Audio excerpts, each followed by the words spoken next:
Okay, this is the third attempt at trying to be succinct and put my thoughts out there about the McGaw Handbook. Um,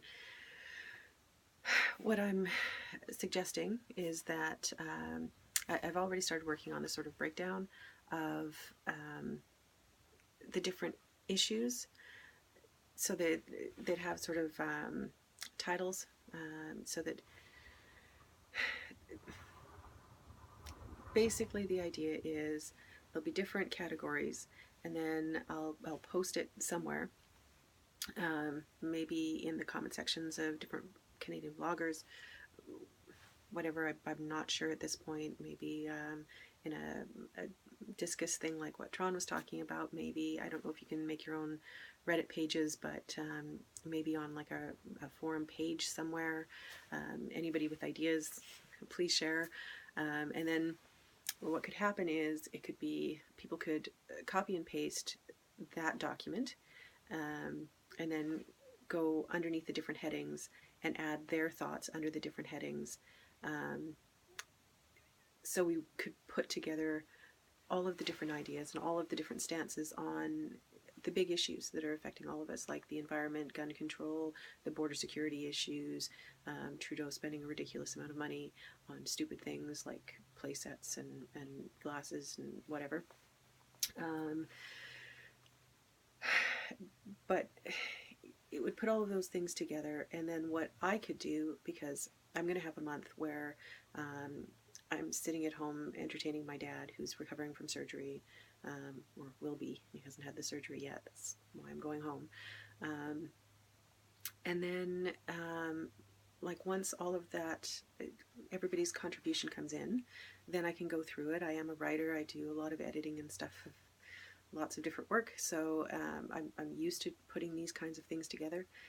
So what I can do over that month, to keep myself from going stir crazy, is synthesize all of those ideas, um, and put them into like a bullet point form, so that we're not repeating the same thought over and over again, because I'm sure a lot of us are on the same page with things. Um, and it would be in one document that at that point, and I'm not saying that that would be the finished PDF by any stretch of the imagination. All I'm suggesting at that point is that it's all consolidated into one slightly more concise idea. I can do concise in writing. I can't do concise in talking or commenting, but that's a whole nother situation. Anyway, so the idea is to get it all together in one place, and I can do that. That's in my wheelhouse to do, and then we can put it up somewhere.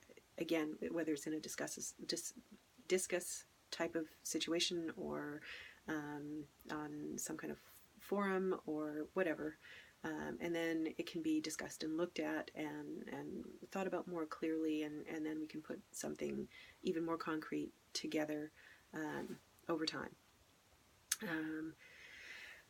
So that's kind of what I'm thinking right now. I have other ideas of how to get the like, once it is finished, once we have all agreed on what we want to put out there as far as this manifesto or manual, or whatever we're wanting to call it, the McGaw Handbook, whatever. Once we have that all figured out and we know that these are the things that we want to say, these are the positions that we want to take on these different issues, I have some ideas on putting it together, having it be a multimedia kind of situation. It would take multiple people to get this all put together properly, and I have to address Watson Roadster, who I'm going to brace myself for the kicking I will inevitably get, probably. He said you did scathing things on the last one and lost it, which is probably a good thing, because I probably hurt bad. But I'm going to brace myself and get ready for it. And I mean, Watson, you're one of those people that I deeply respect, you have a completely different perspective on me on the situation than I have. Well, I don't know if it's completely different, but we definitely part in many ways, because I think although you're libertarian, I think you go more socialist than I do. I tend to go more conservative in my way of thinking. We discussed the political, what is it called, that scale thing that they do, which we're actually closer together than what you'd think. But anyway, the point being that we need to bring all of these things together, and we do have to work within the system. I mean, that's the whole thing. We have a system. It may not be the best system in the world, but we have a system that we have to work within. And if we can come up with something that we're all happy with, and I mean, this is maybe the silent majority, maybe we are a minority that just has gotten together and has found ourselves in the same place. We don't know. I mean, that's part of Joe Hazelton's whole idea of the hashtag Red Echo, is to break those doors open and start a dialogue with people who don't believe the same things as we do, because ultimately we are all in this place together. We have to figure out how to get along, and we have to figure out what is going to be the best thing for our country. And you can get into a nationalist and jingoistic debate. I'm not interested in that, just simply because we live in a country. We have citizenship in this country. Not all of us, but you know, most of the people that we're talking about have got citizenship in this country. And I say this country even though I'm sitting in the United Kingdom, where I also have citizenship. But I'm not worried about the United Kingdom. The United Kingdom is its own place. I don't live here. I don't know if I ever will live here again. I sort of have all of Europe to choose from, and I don't know. But anyway, that's a whole nother issue that I'm not going to get into today, because I've already done a video that was like 44 minutes long and it won't upload. So I'm going to try to stick to the point, which is very hard for me, as some of you know. So we have to work within the system. We have to put these ideas together, and we need to do something that's going to be concrete, that people can really get behind. We need to start the Me More of 2019. We need to break open the echo chamber and bring more people in, so that these ideas can be really worked through and developed, and so that we can come up with real solutions. For me, two things. I don't understand why we can't get along, because we've got a lot of common ground. We need to work from the common ground and figure out what's going to be best for everybody, or the vast majority of people, because if things are good for the vast majority of people, those people who are marginalized may have the ability or the resources to have their needs addressed as well. And I mean, okay, so one of the reasons that I was trying to stay out of things, at least to a certain extent, at least, you know, keep my face out of it and my name out of things, which it's out there now, so it's too late for me. I have really no choice. I may have damaged projects that I'm working on because of my concerns about the situation in Canada right now, and there's a whole background of why it concerns me so much. But point being, I work in the blind community.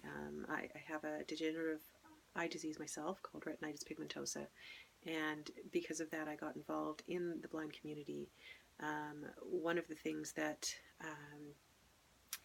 I personally believe, and it could be, you know, I was raised in a very conservative household.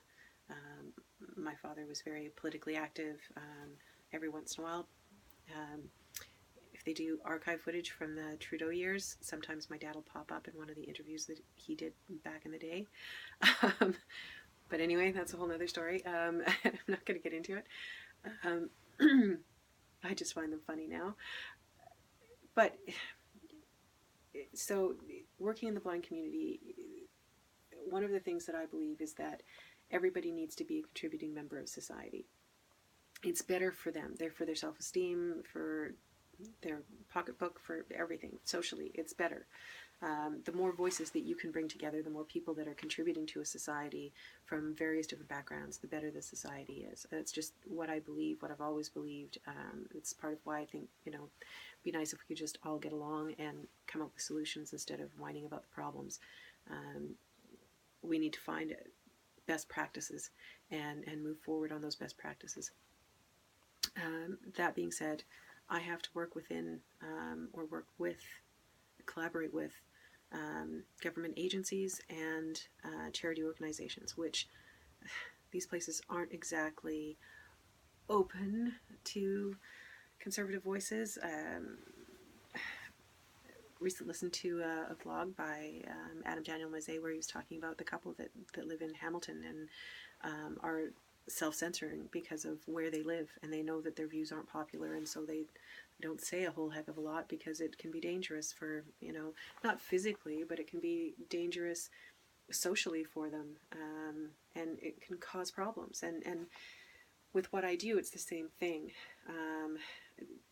Doing interviews in Northern Ireland has been so much easier than trying to get my foot in the door in Canada because, I have lived most of my life in Alberta, and